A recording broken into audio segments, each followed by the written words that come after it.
Hello student, welcome back to my channel Samrat academy. Student, जितने बच्चे class 10th में हैं, तो आज मैं आप लोगों को हिंदी का ऑब्जेक्टिव क्वेश्चन बताने वाला हूं, जो कि आपके 2025 बोर्ड एग्जाम में 100% आने वाला है। ठीक है, तो मेरे प्यारे वीडियो को लाइक कर देना, चैनल पे नए हो तो चैनल को जरूर सब्सक्राइब कर लेना। और 2025 बोर्ड में मात्र आप लोगों के 20 ऑब्जेक्टिव क्वेश्चन पूछे जाते हैं। ठीक है, तो 20 ऑब्जेक्टिव क्वेश्चन हर एक सब्जेक्ट में पूछा जाता है और हिंदी में भी 20 ही ऑब्जेक्टिव प्रश्न आते हैं। तो आज की इस वीडियो में मैं most important 50 very very most important question में आप लोगों को ऑब्जेक्टिव बताने वाला हूं। अगर ये 50 प्रश्न अगर आप तैयार करते हो तो ये 20 ऑब्जेक्टिव क्वेश्चन बहुत आसानी से पूरे के पूरे करके चले आओगे। तो आज की इस वीडियो में जितना मैं क्वेश्चन आप लोगों को बताऊंगा, सारे क्वेश्चन को बस आप लोगों को एक बार देख के जाना है। इसके बाद 20 में 20 आप करके आओगे, मेरी गारंटी है। तो वीडियो को लाइक कर देना और सब्सक्राइब जरूर कर लेना। देखो, पहला प्रश्न में ज्यादा समय आप लोगों को लूंगा नहीं, बहुत जल्द ही मैं प्रश्न को पूरा समाप्त करने का प्रयास करूंगा। पहला प्रश्न देखो, कह रहा है कि त्याग पत्र के लेखक का नाम है। देखिए, अब ये त्याग पत्र के लेखक का नाम क्या है, मतलब कौन लिखे हैं त्याग पत्र। सिंपल जवाब आप दोगे जैनेन्द्र कुमार जी। कौन? जैनेन्द्र कुमार जी। ए वाला ऑप्शन जो है बिल्कुल राइट आंसर हो जाएगा। बताइए कितना सिंपल प्रश्न है। आगे बढ़ो, दूसरा प्रश्न देखिए क्या है। दूसरा प्रश्न है कि उसने कहा था किस विधा की रचना है। तो उसने कहा था किस विधा की रचना है। आप सी वाले ऑप्शन पे रंग के आइएगा, वो एमआर शीट में कहानी विधा की रचना है। सी वाला ऑप्शन जो है वो राइट आंसर होगा। आगे जब बढ़ोगे, तीसरा प्रश्न है कि सरस्वती पत्रिका के संपादक है। तो सरस्वती पत्रिका के जो संपादक मेरे प्यारे बच्चों कौन है, तो इसका भी ऑप्शन सी, महावीर प्रसाद द्विवेदी जी। ठीक है, महावीर प्रसाद द्विवेदी जी। ये भी बहुत सिंपल प्रश्न है, आसानी से आप लोगों को याद हो जाएगा। आगे बढ़ते हैं, अगला प्रश्न देखिए क्या, प्रश्न नंबर 4 है, एकांकी सम्राट कहा जाता है। चार ऑप्शन दिया हुआ है मेरे प्यारे बच्चों। तो एकांकी सम्राट कहा जाता है मेरे प्यारे बच्चों किनको, तो राम कुमार वर्मा जी को। किनको? राम कुमार वर्मा जी को। ए वाला ऑप्शन जो है बिल्कुल राइट आंसर हो जाएगा। मैं समय आप लोगों का ज्यादा नहीं लूंगा, बहुत कम समय में 50 प्रश्न आपको बता दूंगा। ठीक है, बस उसको एक बार रिवाइज करके जाइएगा जरूर एग्जाम में। पांचवा प्रश्न देखिए क्या है, ठलुआ क्लब निबंध के रचनाकार हैं। तो ठलुआ क्लब निबंध के रचनाकार कौन है? ऑप्शन ए गुलाब राय जी हैं। ए वाला ऑप्शन जो है बिल्कुल राइट आंसर हो जाएगा। आगे बढ़ते हैं, प्रश्न नंबर 6। देखिए प्रश्न नंबर 6 क्या है, जय पराजय किस विधा की रचना है। तो जय पराजय किस विधा की रचना है। सी वाले ऑप्शन पे आप लोगों को क्लिक करना है, नाटक विधा की रचना है। बहुत सिंपल सिंपल प्रश्न है मेरे प्यारे बच्चों। आगे देख लो, 7वां प्रश्न क्या कह रहा है कि भूले बिसरे चित्र के रचनाकार हैं। तो भूले बिसरे चित्र के रचनाकार कौन है इन चारों ऑप्शनों में से, तो वो है आपके भगवती चरण वर्मा जी। ए वाला ऑप्शन जो है बिल्कुल करेक्ट आंसर हो जाएगा। आगे देखिए 8वां प्रश्न, झूठा सच किस विधा की रचना है। तो झूठा सच किस विधा की रचना है, उपन्यास विधा की। उपन्यास विधा, बी वाला ऑप्शन बिल्कुल राइट आंसर होगा। आगे देखिए अगला प्रश्न नंबर 9। प्रश्न नंबर 9 क्या है कि नीड का निर्माण किसकी रचना है। तो नीड का निर्माण किसकी रचना है, तो वो है आप लोगों के हरिवंश राय बच्चन जी की। ए वाला ऑप्शन बिल्कुल राइट आंसर हो जाएगा, हरिवंश राय बच्चन जी। चलिए आगे बढ़ते हैं, अगला प्रश्न देखते हैं। और यह है प्रश्न नंबर आपका 10वां। प्रश्न नंबर 10वां मेरे प्यारे बच्चों, निम्न में से कौन सा नाटक जयशंकर प्रसाद का है। चार ऑप्शन दिया हुआ है, इसमें से बताना है कि कौन सा नाटक जो है वो जयशंकर प्रसाद जी का है। तो आप ऑप्शन बी पे क्लिक करके आना। वो नाटक है कौन सा, ध्रुव स्वामिनी। ध्रुव स्वामिनी नाटक किनकी है, तो जयशंकर प्रसाद जी की है। आगे देख लो प्रश्न नंबर 11। प्रश्न नंबर 11 क्या बोल रहा है, एक घूट के रचनाकार हैं। तो एक घूट के रचनाकार कौन है, तो जयशंकर प्रसाद जी। कौन है? जयशंकर प्रसाद जी। ए वाला ऑप्शन बिल्कुल क्या हो जाएगा, राइट आंसर।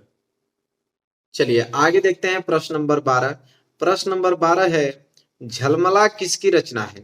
तो झलमला इन चारों ऑप्शन में से किसकी रचना है, तो आप सी वाले ऑप्शन पे क्लिक करके आइएगा। कौन है? पद्मलाल पूनालाल बख्शी जी। सी वाला ऑप्शन बिल्कुल क्या हो जाएगा, करेक्ट आंसर हो जाएगा। झलमला किसकी रचना है, तो पद्मलाल पूनालाल बख्शी जी के। आगे देखिए 13वां प्रश्न, वर्फ की गुड़िया के रचनाकार हैं। तो वर्फ की गुड़िया के रचनाकार कौन है, तो जयप्रकाश भारती जी हैं। कौन है? जयप्रकाश भारती जी। बी वाला ऑप्शन जो है वो राइट आंसर हो जाएगा, जयप्रकाश भारती जी। आगे देख लीजिए प्रश्न नंबर 14, पानी में चंदा और चांद पर आदमी के लेखक हैं। तो पानी में चंदा और चांद पर आदमी के लेखक जो हैं वो हैं जयप्रकाश भारती जी। इसका भी जयप्रकाश भारती जी ही राइट आंसर होगा, ए वाला ऑप्शन। आगे देखते हैं अगला प्रश्न क्या बोलता है। प्रश्न नंबर 15 कह रहा है कि ठूठा आम किसकी रचना है। तो ठूठा आम किसकी रचना है, तो वह है आपके भगवती शरण उपाध्याय जी। ए वाला ऑप्शन जो है वो बिल्कुल राइट आंसर हो जाएगा, भगवत शरण उपाध्याय जी। आगे देखिए अगला प्रश्न क्या बोल रहा है। अगला प्रश्न दिया है कि ईर्ष्या तू न गई मेरे मन से के रचनाकार हैं। ईर्ष्या तू न गई मेरे मन से रचनाकार हैं कौन है, रामधारी सिंह दिनकर जी हैं, रामधारी सिंह दिनकर। ए वाला ऑप्शन जो है बिल्कुल करेक्ट आंसर हो जाएगा। आगे बढ़ते हैं प्रश्न नंबर 17। प्रश्न नंबर 17 मेरे प्यारों जो क्या है कि संस्कृति के 4 अध्याय के लेखक। तो संस्कृति के 4 अध्याय के लेखक कौन है, तो इन दोनों ऑप्शनों में से कोई भी नहीं है। आगे देखते हैं, 2 ऑप्शन पीछे दिया हुआ है संस्कृति के 4 अध्याय के लेखक। तो देखिए पीछे सी वाला ऑप्शन होगा कौन, रामधारी सिंह दिनकर। तो सी वाला ऑप्शन जो है राइट आंसर हो जाएगा। आगे बढ़ते हैं अगला प्रश्न देखिए क्या है। अगला प्रश्न नंबर 18। प्रश्न नंबर 18 है भारतीय संस्कृति नामक निबंध के लेखक। तो भारतीय संस्कृति नामक निबंध के लेखक कौन है मेरे प्यारे बच्चों, बी वाले ऑप्शन पे रंग किया जाएगा कौन है वो है डॉक्टर राजेंद्र प्रसाद जी। बी वाला ऑप्शन जो है बिल्कुल करेक्ट आंसर हो जाएगा। आगे बढ़ेंगे प्रश्न नंबर 19। मेरी अपनी आत्मकथा किस विधा की रचना है। तो मेरी अपनी आत्मकथा किस विधा की रचना है, आत्मकथा विधा की रचना है। यहाँ पे सी वाला ऑप्शन जो है बिल्कुल राइट आंसर हो जाएगा। आगे बढ़ते हैं प्रश्न नंबर 20वां। निम्न में से कौन सा निबंधकार शुक्ल युग के हैं। मतलब इन चारों ऑप्शन में से कौन सा निबंधकार ऐसे हैं जो शुक्ल युग से बिलोंग करते हैं। तो बाबू गुलाब राय, श्याम सुंदर दास, जयशंकर प्रसाद, ये जो तीनों लोग हैं ये तीनों लोग ही शुक्ल युग के निबंधकार हैं। इसलिए आप कौन सा ऑप्शन क्लिक करके आओगे, डी वाला उपयुक्त सभी। ठीक है, आगे बढ़ते हैं अगला प्रश्न देखिए प्रश्न नंबर 21। प्रश्न नंबर 21 क्या कह रहा है कि हिंदी साहित्य में शुक्ल युग की समय सीमा है। तो हिंदी साहित्य में शुक्ल युग की समय सीमा कितनी मानी गई है, तो 1919 ईस्वी से लेकर 1938 तक। बी वाले ऑप्शन पे आप लोगों को क्लिक करके आना है। आगे बढ़ेंगे तो प्रश्न नंबर 22 मिलेगा, सूरज का 7वां घोड़ा किस विधा की रचना है।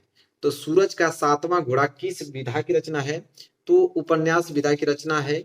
ए वाला ऑप्शन जो है वो करेक्ट आंसर हो जाएगा, उपन्यास विधा। आगे जब बढ़ेंगे प्रश्न नंबर 23, तितली उपन्यास है। ठीक है, तितली उपन्यास है तो सब लोग जानते हैं कौन है, जयशंकर प्रसाद जी की है। तो ए वाला ऑप्शन जो है वो करेक्ट आंसर हो जाएगा प्रश्न नंबर 23 का। आगे देखते हैं अगला प्रश्न नंबर 24। प्रश्न नंबर 24 है अजात शत्रु किस विधा की रचना है। तो अजात शत्रु किस विधा की रचना है, नाटक विधा की रचना है। सी वाले ऑप्शन पे आप लोगों को क्लिक करके आना है, नाटक विधा। आगे देखते हैं प्रश्न नंबर 25। गुलाब राय द्वारा रचित आत्मकथा कौन सी है। तो गुलाब राय द्वारा रचित आत्मकथा इन चार ऑप्शन में से कौन सी है, तो वह है मेरी असफलताएं। सी वाले ऑप्शन पे आप लोगों को क्लिक करके आना है, मेरी असफलताएं करेक्ट आंसर होगा। आगे देखिए प्रश्न नंबर 26। छायावादी युग के प्रमुख लेखक हैं। तो छायावादी युग के प्रमुख लेखक इन चारों ऑप्शन में से कौन है, वह है आपके राम कुमार वर्मा जी। सी वाला ऑप्शन जो है वो करेक्ट आंसर हो जाएगा, राम कुमार वर्मा जी। आगे देखते हैं प्रश्न नंबर 27। मुंशी प्रेमचंद्र द्वारा संपादित पत्रिकाएं हैं। तो मुंशी प्रेमचंद्र द्वारा संपादित जो पत्रिका है वह है मेरे प्यारो बच्चों मर्यादा और हंस। ये वाला ऑप्शन जो है वो बिल्कुल राइट आंसर हो जाएगा, मर्यादा और हंस। आगे बढ़ेंगे अगला प्रश्न देख बहुत इंपॉर्टेंट है, प्रश्न नंबर 28। कलम का सिपाही की रचना किसने की। तो कलम के सिपाही की रचना किसने किया, तो वह है आपके अमृत राय जी, अमृत राय। बी वाला ऑप्शन जो है वो राइट आंसर हो जाएगा आप लोगों का।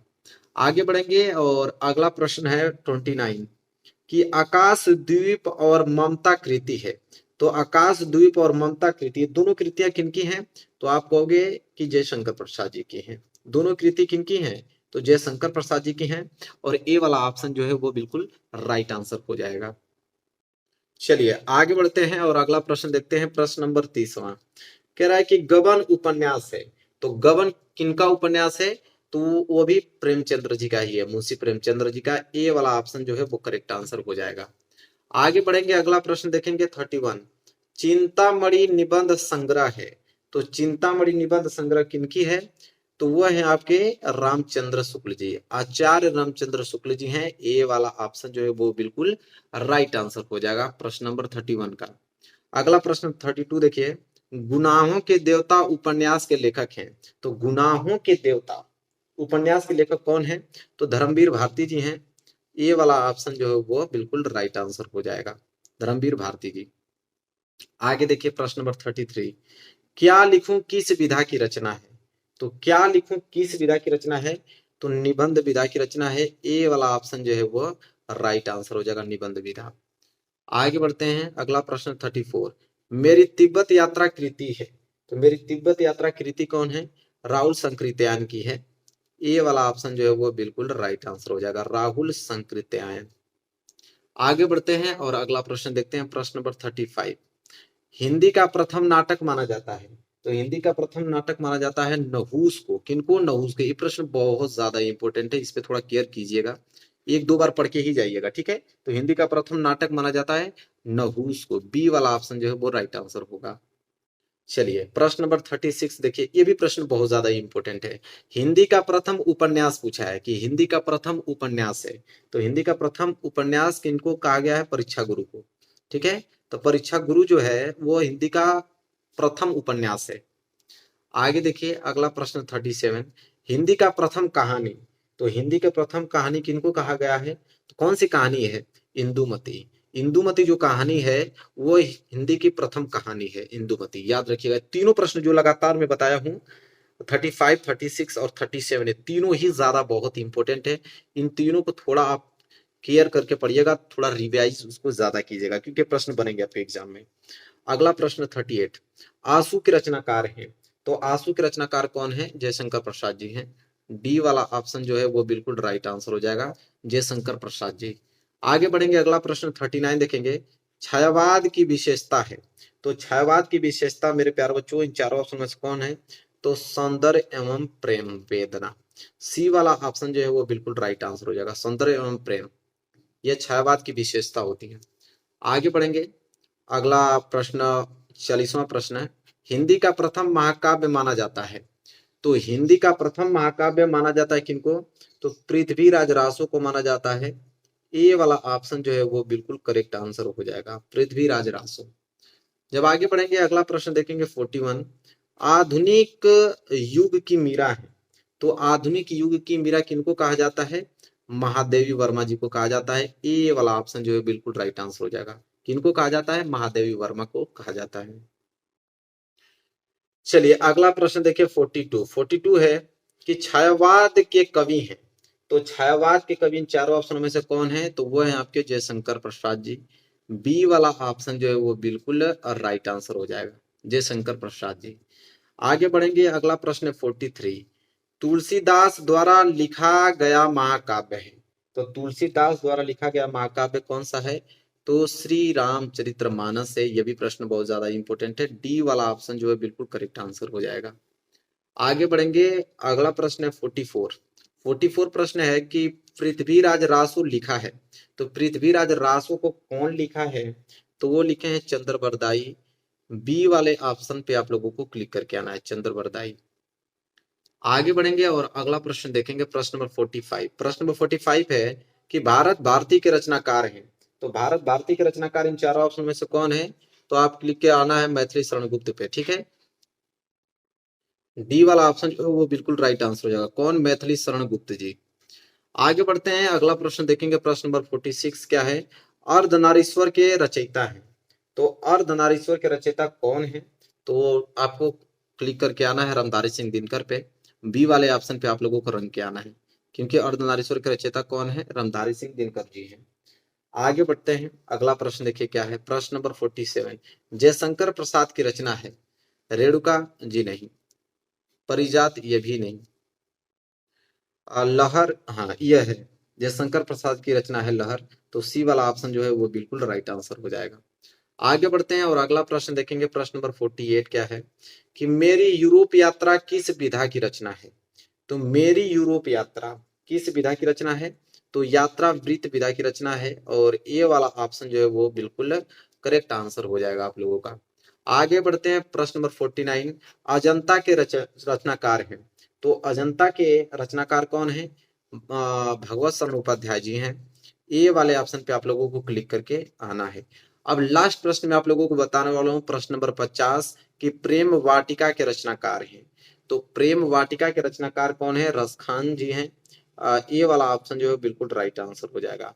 तो मेरे प्यारे बच्चों, मैंने आज की इस वीडियो में 50 इंपोर्टेंट क्वेश्चन बताया। अगर 50 प्रश्न अगर आप क्लियर करते हो तो ऑब्जेक्टिव क्वेश्चन सभी करके चले आओगे। आपको ये सारे प्रश्न याद होने चाहिए मेरे प्यारे बच्चों, तभी आपको ऑब्जेक्टिव क्वेश्चन अच्छे से करके आ पाओगे, क्योंकि यहीं से आप लोगों के प्रश्न बनने वाले हैं। व्याकरण के प्रश्न बच गए हैं आपके, क्योंकि व्याकरण के भी प्रश्न आते हैं। ठीक है, ग्रामर का, तो ग्रामर का भी मैं आप लोगों को 50 प्रश्न का एक स्पेशल वीडियो बना दूंगा, वहां से देख लोगे तो वो भी प्रश्न आप लोगों के क्लियर हो जाएंगे। तो वीडियो को लाइक कर देना, चैनल पे नए होगे तो चैनल को जरूर सब्सक्राइब कर लेना, और जितने बच्चे 2025 बोर्ड एग्जाम में क्लास 10 का पेपर देने वाले हैं उनके पास इस वीडियो को शेयर कर देना। तो चलिए मिलेंगे नेक्स्ट वीडियो में, तब तक के लिए धन्यवाद।